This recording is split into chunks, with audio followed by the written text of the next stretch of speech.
Hey guys, well today I'm going to give you part 2 of the Michael Merola murder. Now, in part 1 I left off that I was in the Sahara Hotel waiting for Paulie Galino to give me the okay to come back to New York City. So I'm in the Sahara, I'm playing the tables, I'm in the casino. The kid Mike Merola gave me $10,000 to play around, hang out. He goes back to New York City, and I'm waiting for Paulie G to give me the okay to come back to New York. Now, Paulie G calls me. I hop back on a plane. I go back to New York City. He picks me up at the airport, and it all starts from there. Now, at this time, the kid Leo is in the hospital. I shot him 3 times. Leo's father is Guyo. He's a Colombo wise guy, and he's looking to get revenge. Leo also had an uncle Leo that was a little ubats, and he's looking for revenge too. Mike Merola gets approached by a couple guys from the neighborhood, BF, Big Frank, Anthony Ferrara, and I get in touch with Mike Merola. Mike Merola is telling me, he says, Jimmy, they want to meet us. I'm calling him on the phone. They want to meet us, and they want to talk to us. Now, I'm telling Michael Merola, I said, Mike, I said, I'm not meeting nobody. There's no way in the world am I meeting anybody. And if I meet anybody, I'll be on Bay 23rd and Bat with my balls, meaning my pistol. And Paulie G would be there with me, and my whole crew would be there with me. Now, as Paulie picks me up, he's telling me in the car, listen, I spoke to Tommy Karate. Tommy Karate has your back. He's going to sit down with you, and he's going to help you. And I tell Paulie, you know what, Paulie, thank you for everything. You know, he says, Jimmy, you're my fucking friend. I'll do anything for you. I love you, bro. You know what I'm saying? So, at this time, I have Michael Merola's black Corvette at my Uncle Frankie's shop, okay? So, I have his Corvette, and I got the keys. So, I go to my Uncle Frankie's shop. I take his Corvette out of the parking lot where it was, and I'm driving around now with Michael Merola's brand new Corvette. I'm cruising the neighborhood with it and everything. And Michael's telling me, he says, Jimmy, you know, I want my car. I said, yeah, I'm going to give it to you. Now, at the time, I don't even trust Michael Merola at this time, because I'm thinking he's trying to set me up, because he's telling me, Jimmy, they want to meet us. He's saying Uncle Leo wants to meet us, and he wants to sit down. He wants to talk to us. Now, in all honesty, I'm not meeting nobody. There's no reason to sit down. There's no reason to talk. Whatever's done is done. You know, you sit down and you talk, that's when you get fucking killed. You know, you go meet somebody on the corner to talk to them, they're either going to kill you or you're going to kill them. So you can't meet nobody in that life and in this situation. Now, I'm driving around with Michael Merola's Corvette for a couple of days. I'm driving around. Now, one morning, I wake up, I get in Michael Merola's car, and I go to Paulie's, or Tommy Reynolds told me, somebody, and they go, Jimmy, they killed Michael Merola last night. I said, what? I said, holy shit. And I have his car. I have his Corvette.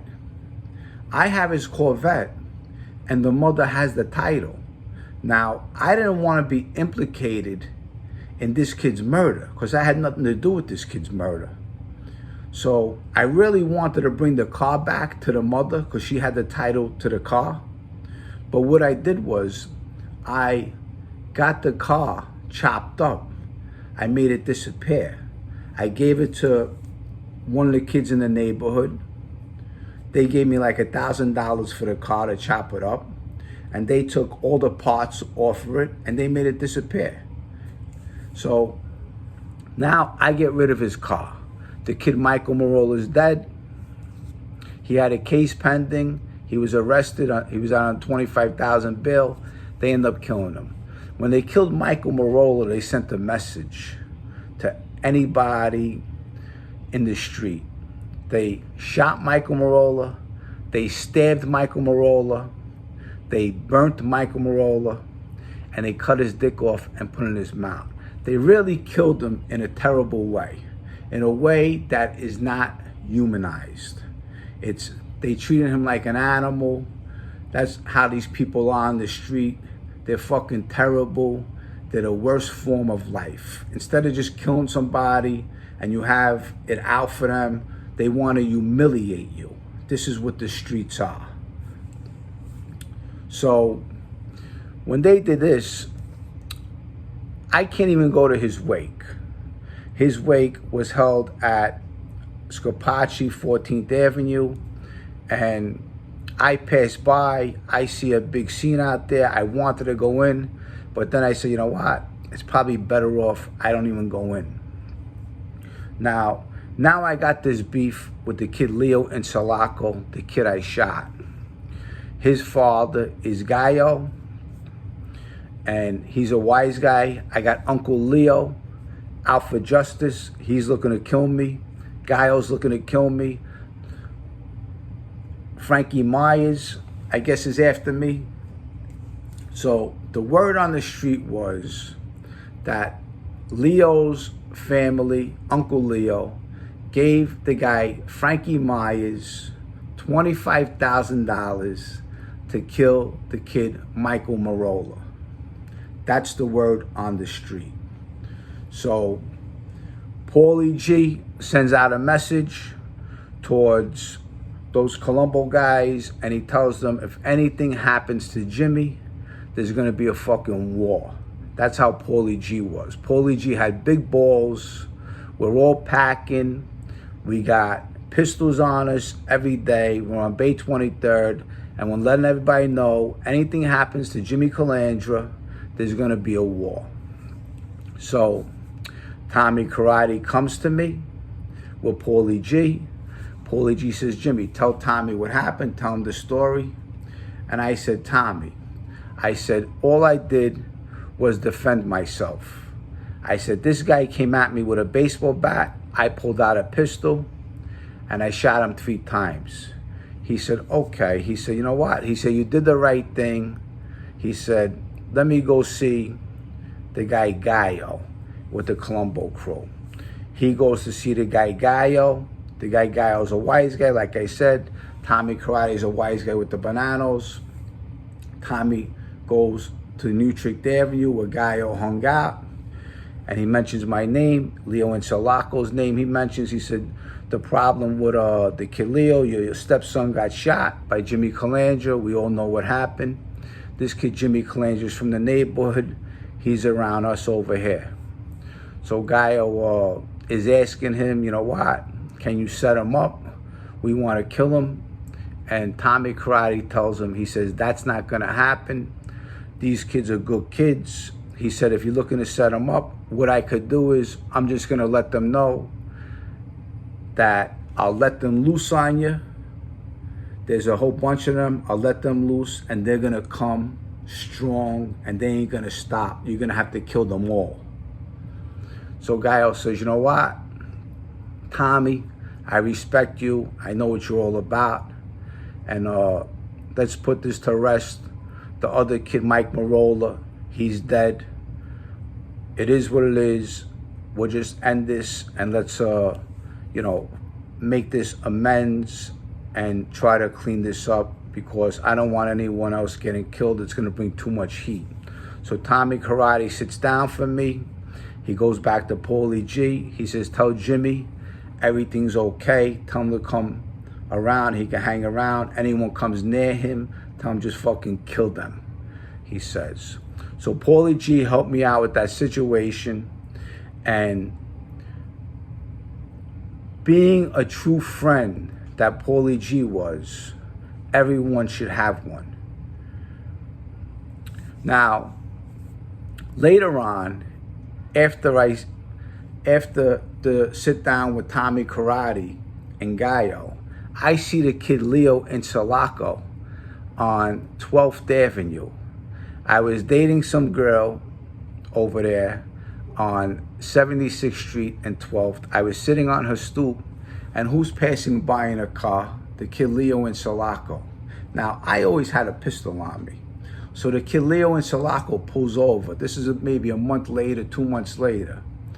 And he comes over and he talks to me.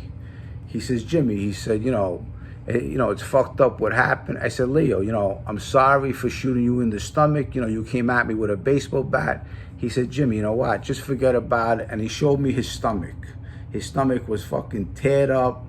It was disgusting. And we shook hands. We forgot about it. And he went on his way. He said, you know what, Jimmy, no beef, no nothing. And I was ready for him. I had a pistol on me. I was ready to fucking pop him. But he said, you know what, Jimmy, I come here in peace, and I just want to talk to you. And we spoke. We squashed the beef, and we both went on. Because he knew I had my own little crew, and Tommy Karate was around me, Paulie G, and we were getting ready to fucking go at it. So we just made it, squashed it, and forgot about it. Now, with that story, it's a shame because no one deserves to die like the kid Michael Merola died. And that's how the street is. Guys want to make examples of other people and make a name for themselves. So the streets are garbage.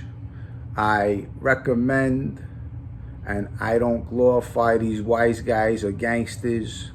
Any kid out there, get a job, go to school, do the right thing. The streets are not a place to be.